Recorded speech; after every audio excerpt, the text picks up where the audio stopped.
Though the underlying cause of Alzheimer's disease has yet to be found, there's an increasing burden of proof on the role of metals in the development of the disease. Iron and copper, for example, strongly concentrated within the plaques and tangles that represent the hallmarks of the Alzheimer's brain. Alzheimer's disease victims have higher levels of copper in their blood, and in the fluid that surrounds their brain, and inside their brain. Here's a slice of Alzheimer's disease brain tissue showing the amyloid plaques corresponding to the copper hotspots. Copper may then make these amyloid plaques more toxic, leading to increased oxidative stress. Free copper is extremely efficient in the generation of free radicals. And when copper is removed with a chelating drug, the free radical oxidation drops. Unfortunately, when researchers tried giving that drug to 9 Alzheimer's patients in a pilot study, it did not seem to have any effect on slowing the clinical progression of the disease, so maybe we need to prevent the copper buildup in the first place. Organ meats and shellfish are the richest food sources of copper, but should we also consider cutting down on plant sources, such as nuts, seeds, legumes, and whole grains? Copper intake only seems to be a problem when consumed with saturated fat or trans fat.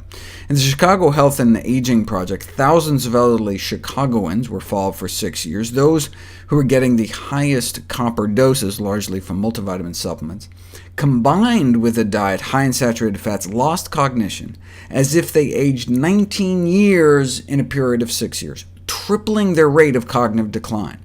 But copper intake was not associated with cognitive change when the diet was also not high in saturated fats.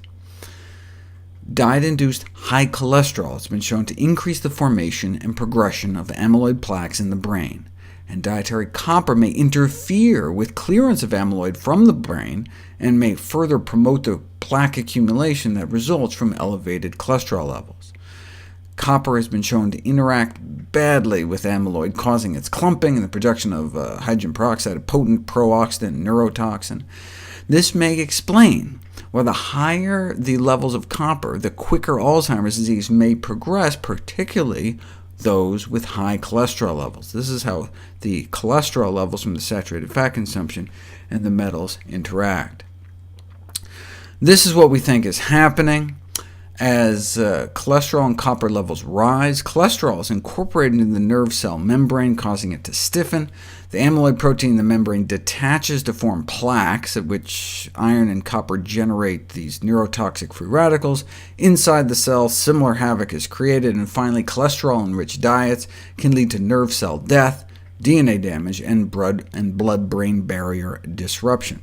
In conclusion, present systematic review suggests that a diet rich in copper and iron might aggravate the detrimental effects of a high intake of cholesterol and saturated fat on the risk of developing Alzheimer's disease. So diets rich in saturated fat and deficient in antioxidants appear to promote the onset of the disease, while more plant-based diets would likely suppress its onset. There are compounds in plant foods that not only scavenge free radicals and prevent oxidative damage, but also known to chelate or bind up metals, potentially making them additionally protective against the onset of Alzheimer's.